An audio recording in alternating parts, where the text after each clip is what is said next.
नमस्कार, भारत लाइव देख रहे हैं आप।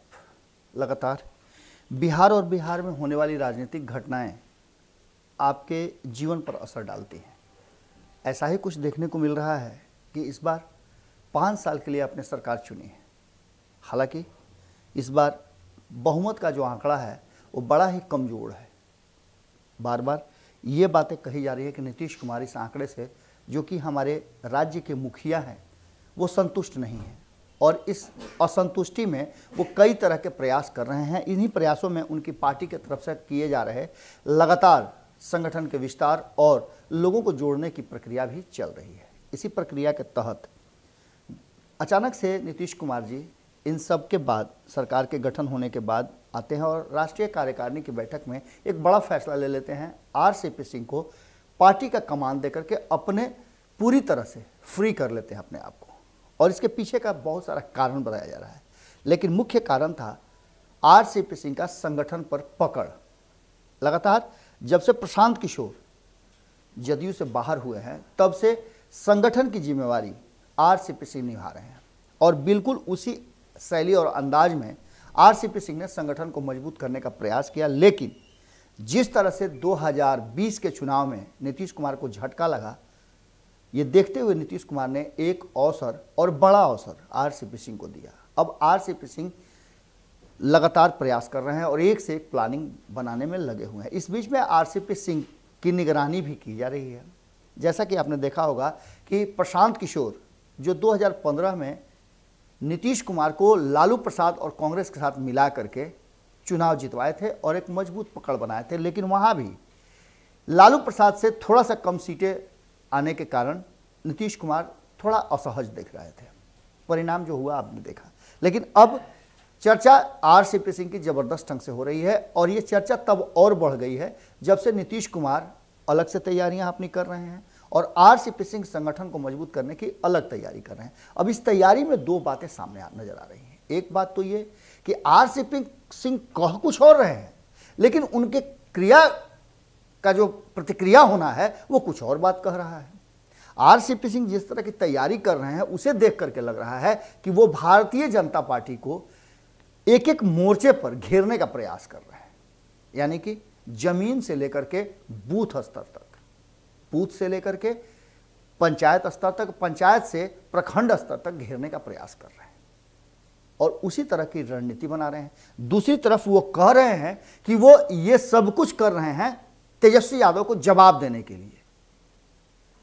लेकिन जो बातें सामने नजर आ रही हैं, उन बातों को लेकर के एक बात याद होगा आपको कि जब उपेंद्र कुशवाहा शामिल हुए थे, तब क्या कुछ कहा था नीतीश कुमार ने। नीतीश कुमार ने साफ तौर पे उपेंद्र कुशवाहा को तत्काल 2 बड़ा जिम्मेवारी दिया था। एक तो संसदीय बोर्ड का अध्यक्ष बनाया था और दूसरा ये कहा था पार्टी की तरफ कि संगठन का इन्हें अच्छा अनुभव है, वरिष्ठ नेता हैं, इनसे आप लोग फायदा लीजिए।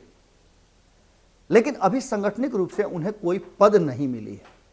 हाँ, एक पद उनके पास है, जिस पद के दायरे में आरसीपी सिंह भी आते हैं। आरसीपी सिंह लगातार अपनी बैठकों का दौर जारी रखे हुए हैं। 2 दिवसीय प्रखंड स्तर के अध्यक्षों का जो शिविर लगाया था उन्होंने, प्रशिक्षण शिविर, उस शिविर की समाप्ति हो चुकी है। आज समाप्ति के पहले उन्होंने साफ तौर पे, उससे पहले ही कई बातें कही। उन्होंने कहा है कि हर कार्यकर्ता बूथ तक जाए और इसके पीछे बहुत सारे तथ्य हैं, कारण जुड़े हुए हैं। एक तरफ जहां आपने देखा होगा कि किस तरह से चिराग पासवान अपने संगठन को मजबूत करने के लिए नए नए तरीके अपना रहे हैं। उन्होंने अब पार्टी को A to Z का कर दिया है। दूसरी तरफ A to Z की पार्टी तेजस्वी यादव ने भी कर दिया है और वो भी जबरदस्त ढंग से अपनी पार्टी और संगठन को मजबूत रखने में लगे हुए हैं। और दूसरा, उन्होंने जहां एक तरफ लालू प्रसाद की आइडियोलॉजी, वहीं आधुनिकता को भी पूरा समावेश करके रखा है। इन सब बातों से लड़ने के लिए और नीतीश कुमार के वर्तमान परिस्थिति को देखते हुए, भारतीय जनता पार्टी के संबंधों को देखते हुए भीतर ही भीतर जदयू के अंदर कई तरह की बातें चल रही थी। और आप जानते हैं कि जो सत्ता में दल होते हैं, उन दलों के नेताओं और उसमें रहने वाले कार्यकर्ता को कुछ न कुछ अपेक्षाएं रहती हैं। अब ये अपेक्षाएं तब और ज़्यादा बलवती हो जाती हैं जब आप बाहर से लोगों को ला करके और अलग अलग पद प्रतिष्ठा दें, और जो पहले से आपके साथ जुड़े हुए हैं उनके पद प्रतिष्ठा पर आपका नज़र थोड़ा बिचल जाए, यानी ध्यान आपका कम हो जाए। इन सब बातों का बहुत बड़ा असर होता है और पार्टी के भीतर इसी तरह का माहौल चल रहा है, गुटबाजी चल रही है और इस गुटबाजी को समाप्त करने का भी प्रयास किया जा रहा है। लेकिन जब आप समझते हैं कि महत्वाकांक्षाएं बड़ी हो जाएं तो समस्याएं गंभीर होने लगती हैं। जदयू के अंदर में महत्वाकांक्षाएं बढ़ गई हैं और इस महत्वाकांक्षा को बढ़ने के पीछे सबसे बड़ा कारण है कि दो खेमा है, जिसमें से एक खेमा, कारण कि आप भी जानते हैं कि जदयू कोई स्वतः बनी हुई पार्टी नहीं है। जदयू अलग अलग कुनबे से लोगों के आकर के बना हुआ एक गठबंधन है, जिसमें अलग तरह के रंग, रस और तासीर आपको नजर आएगी। कुछ लोगों का मत है कि उन्हें भारतीय जनता पार्टी का साथ छोड़ देना चाहिए, क्योंकि भारतीय जनता पार्टी लगातार नीतीश कुमार को कमजोर करने का प्रयास कर रही है। भीतरघात की भी बात की जा रही है। आपने सुना ही होगा कि जिस तरह से चुनाव हारे थे कई दिग्गज, हमने खबर के माध्यम से आपको बताया था कि सभी लोगों का एक ही स्वर में कहना था कि बीजेपी अगर भीतरघात नहीं करती तो स्थिति कुछ अलग होती।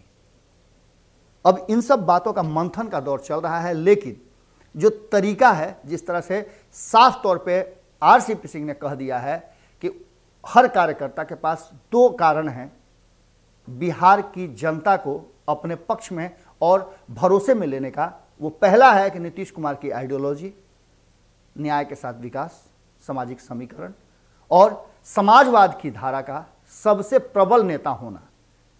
गांधी, लोहिया और जेपी के बाद अगर कोई नेता है समाजवाद का सही पोषक तो वो नीतीश कुमार है। पहला तो ये आपके पास एक बड़ा लीड पॉइंट है, और दूसरा है कि नीतीश कुमार की ईमानदारी।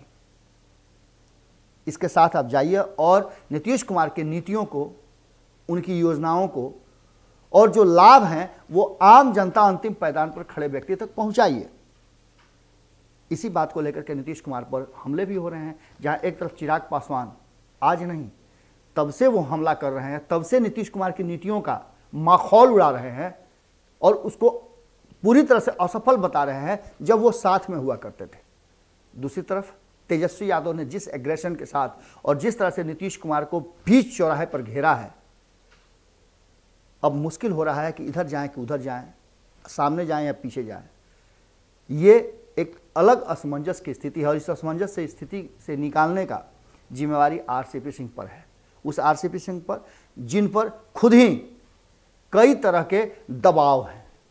अब देखना होगा कि उन्होंने जो तैयारी की है, कहा तो जा रहा है कि बड़ी धांसू तैयारी है। इस तैयारी में वो तीनों को चारों खाने चित कर देंगे। एक तरफ भाजपा को, दूसरी तरफ एलजेपी यानी चिराग पासवान को, और तीसरी तरफ उनके निशाने पर तेजस्वी यादव।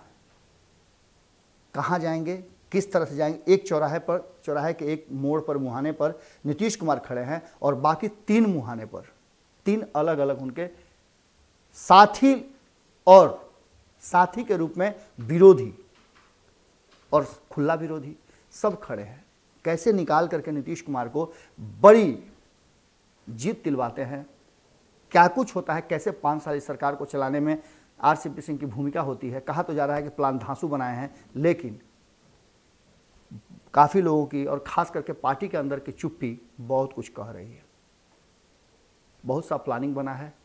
प्लानिंग का धीरे धीरे खुलासा हम आपके सामने करते जाएंगे और ये भी बताएंगे कि कैसे सामंजस्य बैठाने का प्रयास 3 फोरम में चल रहा है। एक जो नीतीश खेमा है, दूसरा जो ललन सिंह का खेमा है और तीसरा आरसीपी सिंह का खेमा है। अब इन 3 खेमों में कौन किसके साथ कितनी मजबूती से है, ये भी असमंजस की स्थिति बनी हुई है।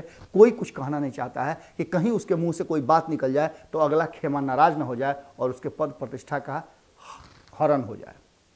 बड़ी स्थिति असमंजस में है और इस असमंजस की स्थिति से कोई कुछ बोलने के लिए जदयू में तैयार नहीं है। सबको इस बात का डर है कि आखिर आका कौन बनने जा रहा है।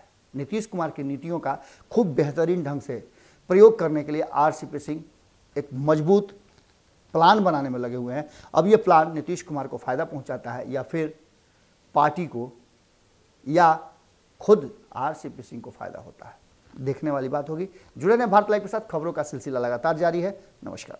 अगर ये वीडियो पसंद आई और वह बिहार के राजनीति, और बिहारियत से सरोकार रखेनी तो सब्सक्राइब बटन दबा के चैनल के सब्सक्राइब कर ली। ओजे एगो घंटी बा, ओकरा बटन दबा देला से कुल सटीक और मारक खबर रुआ मुफ्त में मिल जाई। अगर रुआ पत्रकारिता के हमनी के नया प्रयोग में सहयोग कर चाहतानी तो ज्वाइन बटन दबा दी। पेटीएम नंबर नोट कर ली 9386816700। धन्यवाद।